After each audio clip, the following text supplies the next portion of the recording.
Noored roolis on Eesti noortele suunatud autospordisari, mis annab ta algtõed, kuidas üldse autoga liikuda võimalik on, kuidas see kiiruse võtmine käib, kuidas see võistluspäev välja näeb, kogu see skeem nagu kogu ürituse mõistes ja kiirematele annab võimaluse võtta siis üksteisega mõõtu oma vanustega.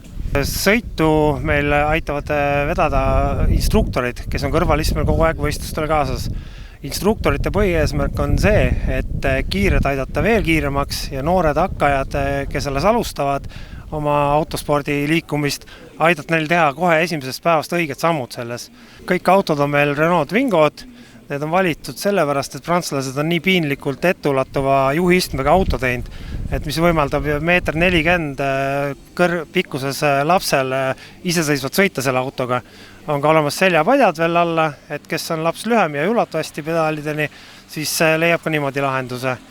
Noored roolis 2021 aasta etappide graafik sai pandud aasta algul paika, et eeldasime, et on võimalus teha ja kindlasti soovime teha 6 etappi aastas. Tänase seisuga me selle missiooni täitsime. Et rajad valisime siis, et oleks üle Eesti. Käisime Kehala ringil, käisime Laitse rallipargis, Põltsamaa kardirajal, Langemoto keskuses ja täna siis oleme jälle Kulpilohu krossirajal teist korda. Rajad siis kohandasime vastavalt võimalustele, et oleks noortel hästi palju elemente sees.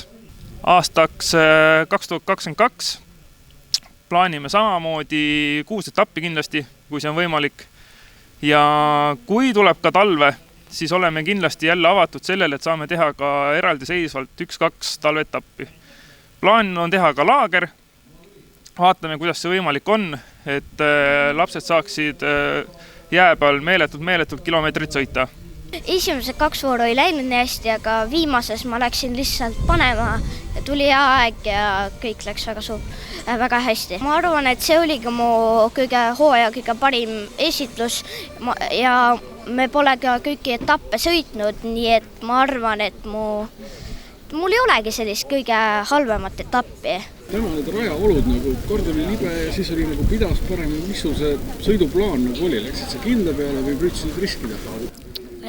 Kinda peale ja riskida ka, et pigem riskida, aga vaadata ikka rada, et ei paneks välja ja torbikuid maha ei sõidaks. No eks tunnetus läheb alati paremaks ja rada läks ka paremaks. Sinu kõige keerulisem etapp? See ütleks, kuna siin oli libe ja jäine ka, et ma pigem sõidan kuivaga. Kardis tegi meistervõistlused läbi. Seal kokku tuli järsku vist oli 5 võistlust kokku. 2 korda käisime ka Soomes karti sõitmas. Need olid ka sellised õppimise kogemused ja just selliste tihedas konkurentsis. Ja kui oli aega mahti, siis saime ka selles noored roolis osaleda. Selle tõttu ka 2 etappi siitad vahele, kuna kattusid kardivõistlustega. Aga eesmärk oli selles mõttes, et lihtsalt hoida kätt soojas.